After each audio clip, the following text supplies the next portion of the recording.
must serve at least 34 years in jail. His crime prompted a television documentary and newspaper articles claiming to lift the lid on the sinister world of antiquarian book dealing. This novel, crammed with book lore, is an excellent example of a branch of the crime genre examined in Biblio-Mysteries by the American editor, publisher, and owner of the mysterious bookshop, Otto Penzler. It covers novels and short stories where a book, library, bookshop, book collector, manuscript or book collection feature as a significant element.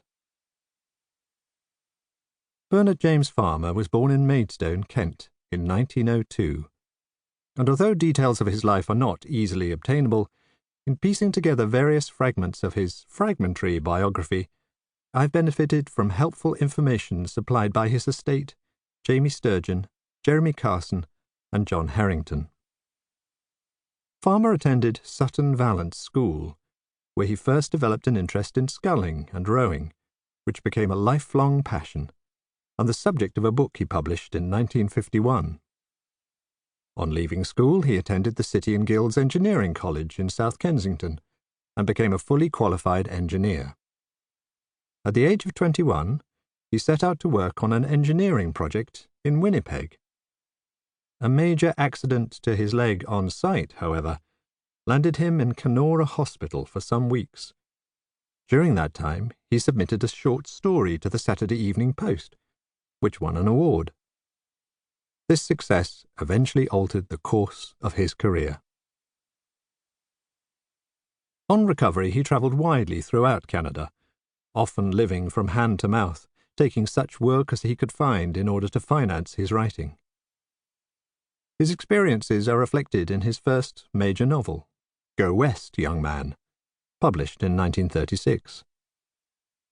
Farmer was nothing if not versatile, and his CV included designing electrical machinery, working in a gold mine, firing a locomotive, selling insurance, and working on a section gang, which he felt was one of the world's worst jobs.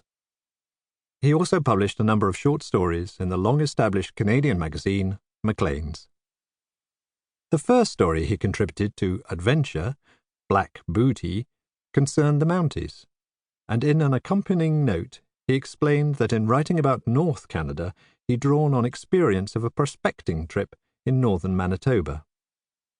One of his greatest friends was a mounted policeman, and Farmer reckoned that, although a great deal of false sentimentality has been, and still is, written on the force, it is easy to see they do a real man's work in keeping order in regions where a man's duty towards his neighbour too often depends on how much he can get away with.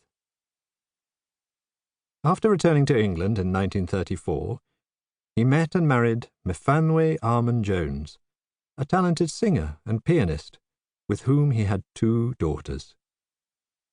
In 1936 he published Go West, Young Man, a novel based on his experiences of life in Canada.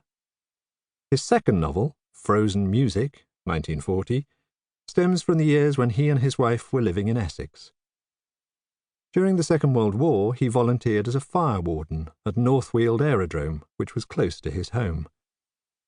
After the war, he joined the J branch of the Metropolitan Police Force. Later, he worked as a journalist, novelist, and short story writer, occasionally writing under the name Owen Fox. In Britain, his short fiction appeared in the Evening Standard and other newspapers and magazines. By the time he published The Gentle Art of Book Collecting, in 1950, he'd been collecting first editions for years. He also published Henty's 100, a biographical study. The work of G.A. Henty is mentioned in Death of a Bookseller.